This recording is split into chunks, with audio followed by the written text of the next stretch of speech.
Existem histórias que nunca deveriam ser lembradas, mas algumas insistem em voltar. Na noite de hoje, você vai conhecer o testemunho de alguém que foi visitado por presenças que não pertencem a este mundo. Um relato real, perturbador, que até hoje ecoa nas paredes de um prédio comum. Antes de seguir, apague as luzes, aumente o volume e se inscreva no canal da Vexa para não perder nenhum dos próximos contos. Agora prepare-se, porque a história vai começar.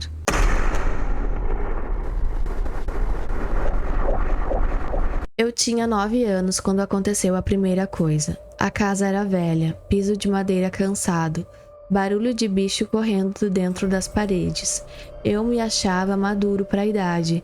Não era criança de se esconder debaixo do cobertor por algum estalo.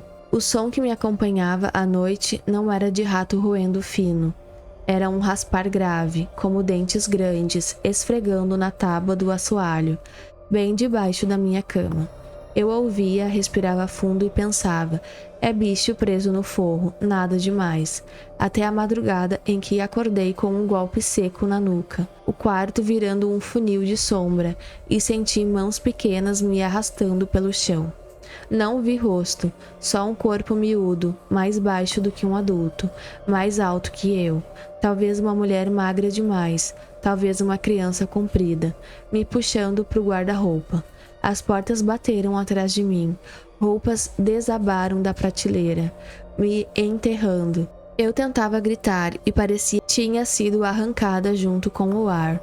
Chutei, bati, arranhei a madeira até fazer meu próprio barulho de bicho. A lembrança seguinte é o teto branco do pronto atendimento. A enfermeira limpando a pele da minha nuca e das canelas. Meu pai parado na porta. Minha mãe segurando minha mão, como quem segura um cabo de vassoura no vendaval.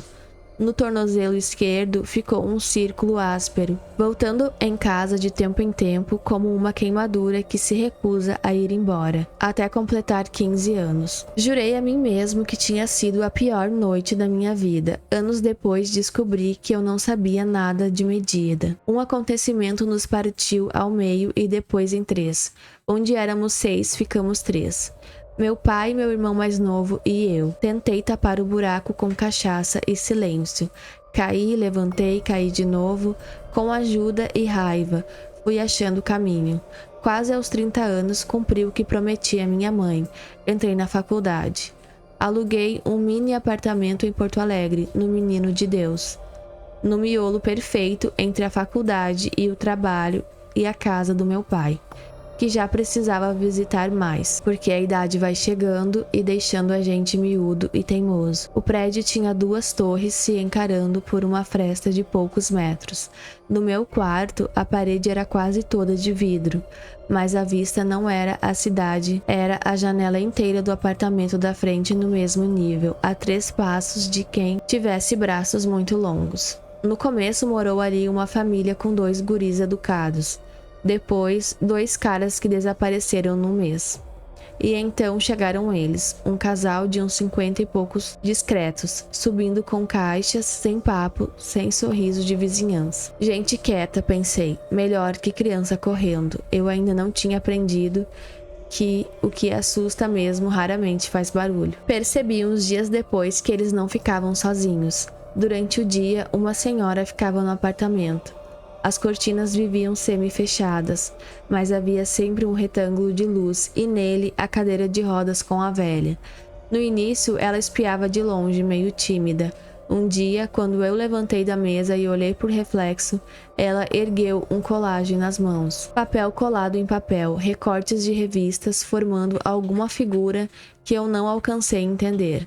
Levantei a mão num oi e fui para a cozinha fingindo que não vi mais os gestos que ela fazia, chamando minha atenção. Na tarde seguinte, ela já não estava na janela, nem na outra. Achei que tinham levado a senhora para o quarto antes, ou que eu estava chegando tarde demais. O prédio tinha garagem com uma parte descoberta bem embaixo das janelas. O som do pátio subia fácil. Às vezes eu fechava os olhos quase dormindo e ouvia a voz de alguém destratando o porteiro. De novo a vizinha grossa, pensei descendo com um saco de lixo só para me enfiar na conversa. Lá de baixo, seu Raul, um senhor de fala calma, desses que nasceram com paciência, catava uns sacos rasgados. Outra vizinha do meu andar apareceu e ajudou. Quando terminamos, ela trouxe uma cadeira de rodas dobradas e deixou na área dos volumosos. Meu marido quis trazer, disse quase pedindo desculpa, não sei porquê, como se sentisse que, de algum jeito, a mãe vinha junto. Ninguém respondeu. Essas frases ficam suspensas, batendo meia luz no peito e voltando sem pousar. Naquela noite, seu Raul me chamou num canto e contou baixinho que vizinhos tinham se queixado de alguém tentando abrir a porta de madrugada. Maçaneta mexendo, risada distante lá no estacionamento. Câmera vendo nada. Eu não quis ouvir mais. Tem coisas que, se o nome vem junto a coisa. Comecei a dormir com as cortinas fechadas, pus música baixa no celular, mesmo assim acordei com a sensação inconfundível de alguém sentado na beirada da minha cama. A voz de uma velha, tão perto que eu podia sentir o hálito frio, sussurrou na minha orelha. Não abra os olhos, não abra os olhos, eles estão entrando. O quarto encheu de vento gelado, como se a janela tivesse sido escancarada. Na segunda peça, um quarto minúsculo que eu usava como depósito, com uma janelinha alta colada no teto. Alguma coisa arrastou, forcei só uma fresta de pálpebra e vi, recortados contra a luz fraca da rua, 3 volumes num canto, 2 mulheres e um homem. A menor das mulheres inclinava a cabeça procurando o meu olhar. Eu fechei de novo, apertei as pálpebras até doer. Corpo inteiro, curtinho, debaixo do cobertor.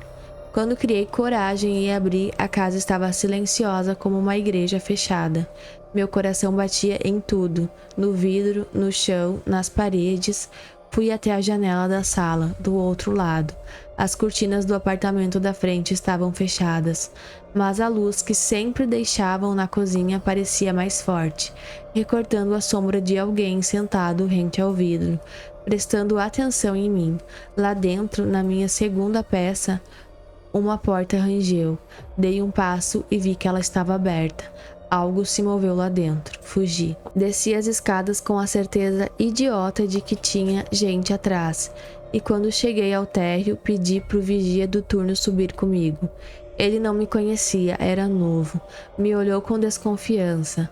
Mas quando disse escutei coisa lá em cima, ele tirou de dentro da camisa uma correntinha com uma santa e deixou de fingir que não entendeu. Subimos. Quando empurrei a porta do meu apartamento, as luzes não acenderam, o frio cortava. Dei 2 passos às cegas até a cozinha, e só então a lâmpada da sala acendeu sozinha. Depois a da cozinha, como se alguém tivesse passado pelo interruptor antes de mim. O vigia, branco, murmurou, agora tá tudo bem, chefe, e deu no pé. Não tive coragem de voltar pro quarto, dormi no sofá, virado de costas pra janela, feito criança de novo. Sonhei com um rosto suspenso acima do meu, uma coisa sem corpo, só olhos e vento, flutuando entre as 2 torres. Acordei com batidas na porta. Jonas, o outro guarda, o mais humano, dizendo que podia chamar uma benzedeira do bairro. Agradeci, disse que não. Ele insistiu em ficar conversando comigo no hall. Me contou que, como quem despeja um segredo, que o casal da frente morava antes com a mãe dele, e que a velha tinha morrido e voltado, parada por alguns minutos e reanimada, que depois que ela de fato morreu, a irmã do homem tinha expulsado o casal. Jonas fez um gesto com a mão, como quem afasta a mosca invisível. Às vezes, quando a pessoa volta, não volta só ela. Achei bobagem. Subi as escadas porque o elevador resolvera pifar. O corredor estava deserto, a porta do apartamento da frente escancarada. Eu tinha visto o vizinho trancar mais cedo. A minha porta estava encostada. Entrei com o rosto firme, como quem não sente nada. Não ousei olhar direto para o canto da sala, e mesmo assim vi a cadeira de rodas postada de frente para a janela. A velha sentada, outra figura de pé atrás dela segurando o encosto, como quem empurra. A voz da velha veio de dentro da minha cabeça. Não abra os olhos. Fechei com força. Lembrei de um conselho bobo de bar. Fantasma não te toca se tu não olhar pra ele. Fui tateando o apartamento pela memória do corpo. Encontrei a carteira. O celular não. Uma luz atravessou a pálpebra. Abri um fio de vista. O telefone estava ali, no chão, no limite da sombra da cama. Como se alguém debaixo tivesse empurrado até minha mão. Peguei e desci pro mundo. Andei a cidade inteira. Sentei num café qualquer. Botei para carregar. Quando ligou, vieram mensagens do grupo do condomínio pedindo silêncio. Uma dizia: se for receber visitas, explique as regras do prédio. Visitantes, eu nunca tinha sentido nada naquele lugar antes da senhora na janela. O que estava comigo tinha chegado com ela. Quando voltei, havia uma ambulância na frente. Jonas, já fora do turno, falava com um paramédico. Fiz que não vi. Subi, o frio estava sentado no tapete da minha sala. Tentei acender a luz do quarto e toquei uma cara fria que riu e recuou. A silhueta, recortada pela luz da rua, era uma mulher que eu reconhecia demais. Não só do espelho da memória, mas do baú de coisas que a gente esconde de si. Fugi de novo, saí de táxi até a casa do meu pai, em Petrópolis. Ele abriu a porta já com o café feito. Sentei e pensei, se eu falar, perco um pouco de chão que tenho. Falei assim mesmo. Tem coisa na minha casa, pai. Ele não riu, não disse que bobagem, disse. Tudo que é bom tem um par ruim. Por cada morto que olha por nós, tem um que volta para levar. Antes que eu retrucasse, a fechadura da porta estalou. Uma sombra pequena apareceu do lado de fora, tentando entrar. 2 pontos brilhantes onde seriam os olhos. Meu pai perguntou quem é. Eu disse ninguém. Ele repetiu. Eu disse outra coisa.